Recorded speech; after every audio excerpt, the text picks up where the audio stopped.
All right, let's go to Drake London. Drake London would kill for like a bad Amari Cooper season. Drake London has not been a top 40 receiver per game yet. And yet we're calling him bust proof, Dave Richard. All right, Jamie, make the devil's advocate case. Give me a bust case for Drake London. 2022 and 2023.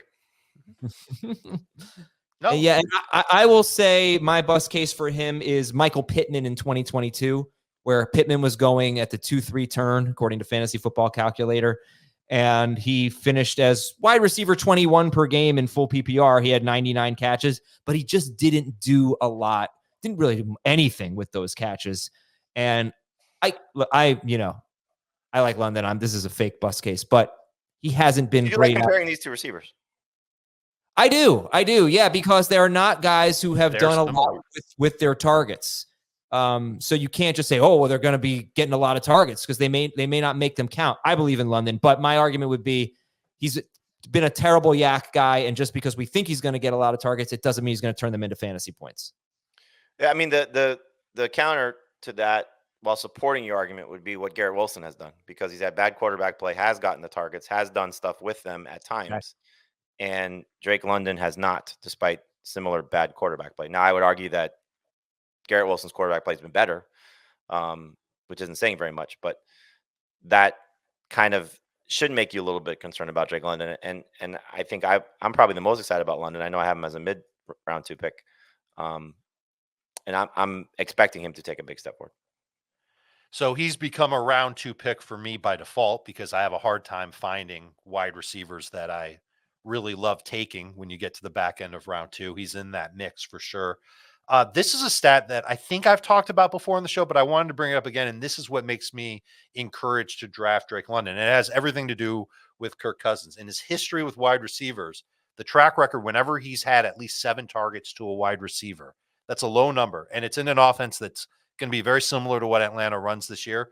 The results have been great. Let me give you an example from last year. 10 times a wide receiver with Kirk Cousins had at least 7 targets. They reached 15 or more PPR points 8 of 10 times. That's 80%. The year before, they hit 15 or more PPR points 18 of 27 times. That's 2/3 of the time. In his 4 years in Minnesota, 2 different coordinators, but both West Coast offenses, just like the type of offense that he's expected to run in Atlanta now. A wide receiver has had at least 7 targets from Kirk Cousins 86 times. 61 of those 86 times, at least 15 PPR points.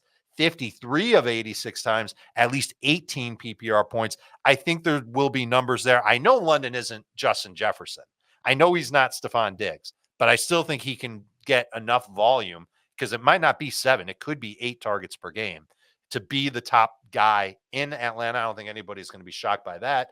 And with the catches counting for what they are in full PPR, I think he can get to 15 plus pretty regularly. Better quarterback, better quality of target, and good opportunity to be there. I don't think Kyle Pitts is going to take targets away.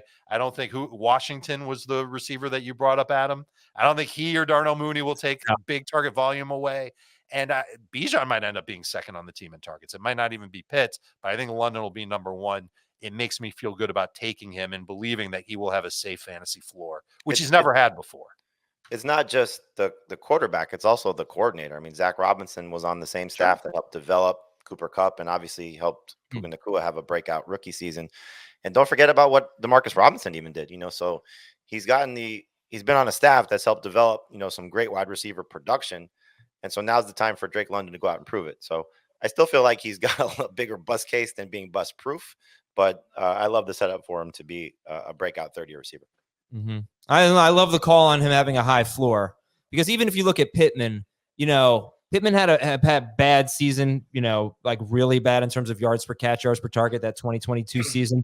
But he still was wide receiver 21 because he did get a lot of targets per game, and he did get a lot of catches, So like London will be better than what Pittman did that year in terms of efficiency. So well, it's also, again, you keep bringing up those 2 players. Pittman never had a quarterback as capable as Cousins. I mean, he had Carson Wentz, who was, sort of trying to still maintain his, footing in the NFL. Phillip Rivers and Pittman were together when Pittman was a rookie, excuse me.